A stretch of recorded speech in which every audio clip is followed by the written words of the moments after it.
sur le plan strictement anatomique ou biochimique, ou la localisation des différentes parties du corps dans le cerveau, on sait aujourd'hui que c'est très bien répertorié. C'est pour ça que, entre autres, les mudras ont autant d'importance en termes de bienfaits, qu'on y croit ou qu'on n'y croit pas, dans le sens où quand je mets deux doigts ensemble, ce qu'on sait, c'est que les parties du corps qui prennent le plus de place dans le cerveau, ce sont les mains et la bouche.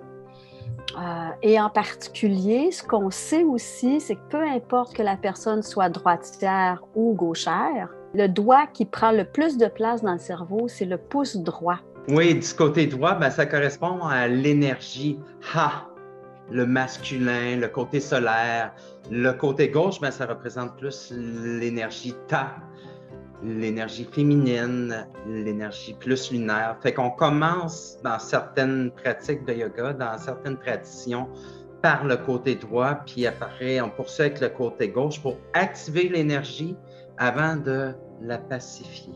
Il y a certains endroits, ils vont commencer par la gauche parce qu'ils veulent d'abord avoir un côté plus réceptif, introspectif. Ils veulent d'abord s'ancrer dans le corps, puis aller vers l'énergie. Ça fait que ça dépend des différentes traditions yogiques. Ça dépend de l'intention. Puis il faut ajouter aussi que ce qui fait agir mon pouce droit, c'est l'hémisphère gauche. Et l'hémisphère gauche, c'est aussi l'hémisphère qui est plus analytique, qui est plus carré.